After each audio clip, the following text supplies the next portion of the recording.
Dzień dobry, a dzisiaj odcinek o tym, dlaczego ludzie odchodzą z organizacji, dlaczego ludzie rzucają papierami, dlaczego ludzie się zwalniają z firm i jak ich zmotywować, jak ich zatrzymać, żeby tego nie robili. A ja mam pytanie, które ja mam patrzeć, w ten czy w tamten? To jest dobre pytanie.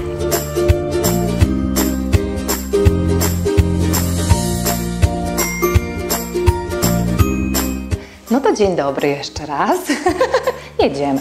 Kochani, nikt nie chce, żeby była duża rotacja u nas w organizacji i to jest oczywiste.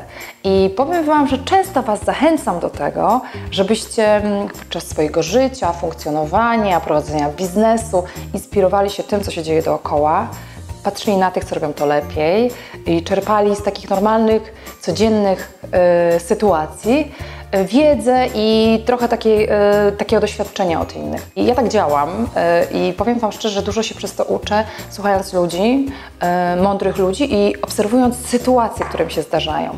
I dzisiaj opowiem Wam o rekrutacjach, które prowadzę. Bardzo często rekrutuję ludzi, ponieważ nasz biznes się bardzo szybko i dynamicznie rozwija. Pośród tych pytań, które zadaję podczas rekrutacji, zawsze pada jedno: jaka przyczyna była, dlaczego Pani zrezygnowała z obecnej pracy? Czy chce Pani zrezygnować z aktualnej pracy? I wiecie co? Nie są to pieniądze, nie jest to wynagrodzenie. Ludzie mówią zawsze to samo. Czułam, że moja praca nie była ważna. Nie dostawałam informacji zwrotnej na temat swojej pracy. Szef nie patrzył na to, co ja robię. Nie dawał mi feedbacku, informacji zwrotnej. Nie czułem się potrzebna i potrzebny.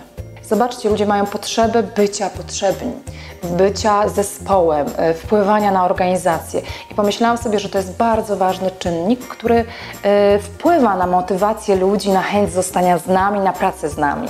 I dzięki temu mojemu doświadczeniu trochę w swojej firmie, w swoim biznesie, staram się nie zapominać o tym, żeby zauważać tą pracę swoich pracowników, żeby doceniać ich. To jest trudne, jeżeli się bardzo szybko pracuje, ale opowiem Wam o jednej metodzie, którą ja stosuję, żeby zawsze siąść z pracownikiem, żeby zawsze przejść przez jego zadania, dowiedzieć się od niego, co działa, co nie działa, czy ma jakieś kłopoty, czy z czymś sobie nie radzi. Wiecie, co to jest? To jest miesięczna ocena jego pracy. Może nie brzmi motywacyjnie, ale to jest rozmowa o tym, co u Ciebie stara słychać.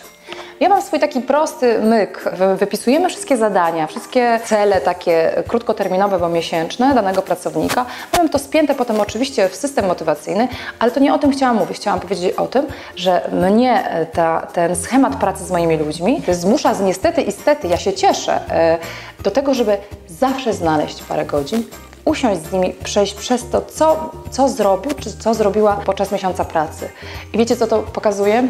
Mamy czas na rozmowę, mamy czas na weryfikowanie, mamy czas na przyjrzenie się temu, co działa. To jest dla mnie ogromna, fajna informacja zwrotna o moim biznesie, o mojej organizacji, o tym, co może żeśmy wymyślili źle. Dzięki temu ten pracownik czuje się ważny, czuje się częścią zespołu, bo ja pochylam się i słucham go, poświęcam swój czas, rozmawiam z nim. Jeżeli nie chcecie motywować swoich pracowników tylko finansowo, pieniędzmi, to jedna ważna rzecz. Musisz ich bardzo dobrze znać, bo wtedy możesz miękkimi elementami wpływać na ich zadowolenie z pracy i ich motywować.